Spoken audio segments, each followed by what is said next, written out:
What's up, everybody? The man from Jersey back at it.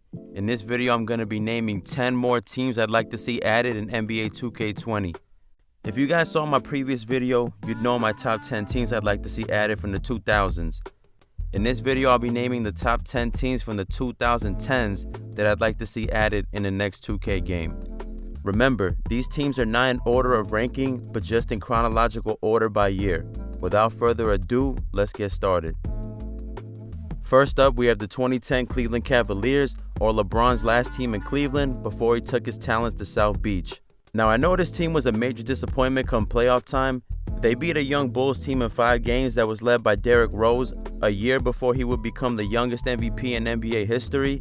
Then they would go down in 6 games to the Celtics in the conference semis, which was a series they actually led 2-1 after a massive 29-point victory in Game 3. The Cavs would go on to lose the next 3 games, which included a 32-point beatdown in front of their home crowd in Game 5.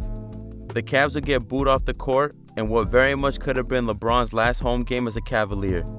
Now, with all that said, why would I choose this team as a classic team to have in 2K? To begin with, this Cavaliers team ended the 2009 season with a league-leading 61 wins. This would mark the second straight season the Cavaliers would finish with the best record in the league. This would also mark LeBron's second straight MVP season, and man was he ballin'. During that season, LeBron would go on to average an absurd 29.7 points a game to go along with 8.6 assists and 7.3 rebounds. But it wasn't just LeBron's offense that stood out. Yes, before the roasting of LeBron James for his lack of effort on the defensive end, he was actually a very solid defensive player when focused. During the 2010 season, LeBron was averaging over a steal and a half per game while also averaging a full block per game, many of which came on chase down blocks, a trademark for LeBron at the time. Now, it wasn't just all about LeBron. This Cavaliers team was arguably the deepest team LeBron had during his first run in Cleveland. By March, the Cavaliers had a starting 5 of Mo Williams, Anthony Parker, LeBron James, Anton Jamison, and Shaquille O'Neal. And while Shaq was past his prime, he could still be cheesed in 2K. But it wasn't just also the impressive starting lineup the Cavs had. This Cavaliers team had a solid bench which consisted of players like Daniel Gibson, Delonte West, Anderson Varejao, Zydrunas Ilgauskas, J.J. Hickson, and a rookie Danny Green. This Cavs team, while disappointing in real life, would be super fun to play with and could go 10 deep in their rotation. Next up, we have the 2010 Los Angeles Lakers. After winning his 4th championship and first without Shaquille O'Neal, Kobe Bryant and the Lakers were out to prove that their 2009 finals win against the Orlando Magic was not a fluke. During the 2009 offseason, the Lakers would lose a key piece in their championship run when Trevor Ariza agreed to a 5-year, $33 million deal with the Houston Rockets. Just 4 days later, the Lakers would find their replacement for Ariza when Ron Artest agreed to a deal that mirrored Trevor Ariza's. Artest would sign a 5-year, $33 million deal to join the defending champs. The Lakers now had the luxury of using versatile wing Lamar Odom as their first man off the bench. The 2010 Lakers had a starting lineup of Derek Fisher, Kobe Bryant, Ron Artest, Pau Gasol, and Andrew Bynum. While the Lakers didn't have the strongest bench, they easily had 6 starter-caliber players on their team. The 2010 Lakers would go 57-25 during the regular season and advance to the NBA Finals after defeating the up-and-coming Thunder, gritty Utah Jazz, and balanced offense of the Phoenix Suns. In the finals, the Lakers would avenge their 2008 finals loss to the Celtics in a hard-fought 7-game series that came down to the final minutes. The Lakers would repeat as champions, and this would prove to be Kobe Bryant's last championship and finals appearance of his career. But the Celtics didn't stay pat, which brings me to my next selection, the 2011 Boston Celtics. Coming off their crushing Game 7 defeat in the finals to their rivals, the Celtics looked to make moves to improve their roster. They signed big men Jermaine O'Neal and Shaquille O'Neal over the offseason, while also stealing Delonte West from the now depleted Cleveland Cavaliers. In the 2010 draft, the Celtics would select defensive-minded guard Avery Bradley with the 19th pick. Lastly, the Celtics would trade away longtime center Kendrick Perkins to the Thunder for Jeff Green and Anad Kristich. The Celtics would finish the season at 56-26 and lose in the conference semifinals to the new Big Three in Miami. Now, I know Shaquille O'Neal was on his last days, but could you imagine a starting lineup of Rajon Rondo, Ray Allen, Paul Pierce, Kevin Garnett, and Shaquille O'Neal? People love to speak on the Warriors' current starting five of All-Stars, but in 2011, the Celtics had a starting five of guys who were all All-Stars at one point in their careers. This Celtics team also had a solid bench, which consisted of players like Avery Bradley, Delonte West, Marquise Daniels, Jeff Green, Glenn Davis, and Jermaine O'Neal. This will be a very fun team to play with in 2K20. Next, we have the 2012 Los Angeles Clippers.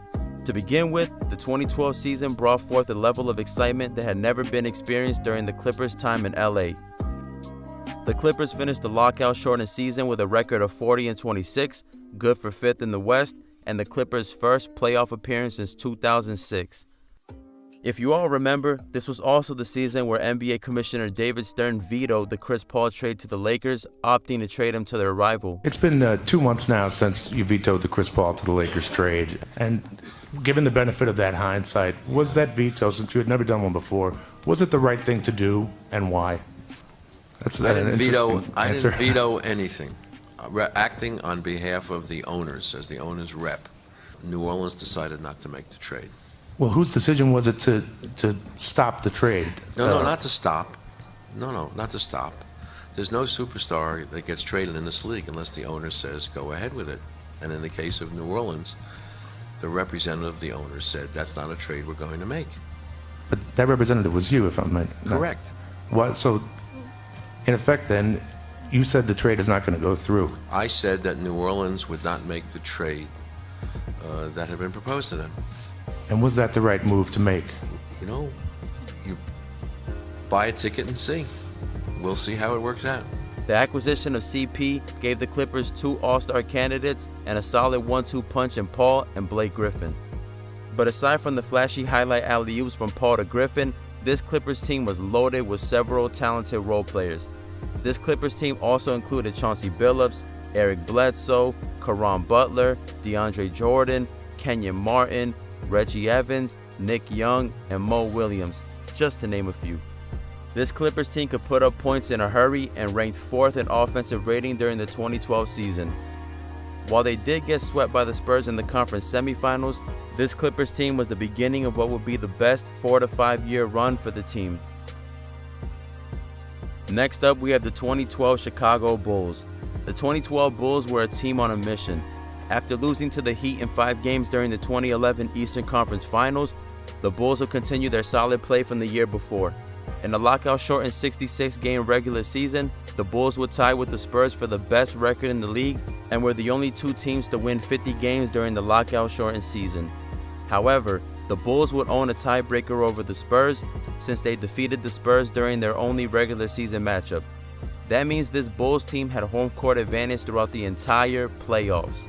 The Bulls would face the 8th-seeded 76ers in the first round of the playoffs in what looked like a short series as the Bulls led by 12 points with 1 minute and 20 seconds left in the first game. Then, tragedy happened. As you wanted us, you were crying out that you bypassed the harder team in Miami Heat. Rose came down bad on his left foot. See him holding on to his knee and down. He was flying, and he came down wrong on the left foot. Now, whether it was an ankle or a knee, I do not know. There's Coach Collins out there and all those teammates running. And this, with the injury, we just talked about the 26 games he has missed with an assortment of injuries, and now holding a knee late in a game that is already decided for all intents and purposes. And I'm sure everyone around the country is going to say, wow, why was he in the game? We'll see how he comes down on the left leg. Keep an eye on the left leg. There. Yep, when he planted, that's when whatever happened. Yes, Derrick Rose will go on to tear his ACL in the final minute of a game that was already decided. The Bulls would not be able to recover from this loss and would lose 4 of their next 5 games to the 76ers, thus becoming the 5th #1 team in NBA history to lose to an 8th-seeded team in the playoffs. The 76ers are going to the second round. They have knocked off the #1 seed in the Eastern Conference. Philly advances. However, the impact was larger than this season, as this would be the last season of All-Star caliber play for Derrick Rose, as injuries would limit his ability on the court. With all that said, This Bulls team was solid throughout the season and had a solid starting five of Derrick Rose, Richard Hamilton, Luol Deng, Carlos Boozer, and Joakim Noah. The Bulls also had one of the strongest benches with guys like Omer Sheik, Jimmy Butler, CJ Watson, Kyle Korver, Taj Gibson, and the White Mamba, Brian Scalabrine. While the 2011 Bulls are featured in 2K19, I think the 2012 Bulls were the more well-balanced team. Let me know in the comments below if I left off any teams or which teams you would like removed from this list. Let's get an overall good discussion going on. Let's just be respectful with it. We're all grown-ups here. With all that said, like, comment, subscribe, and enjoy your day. Stay blessed, and I'll see you on the next one. Peace.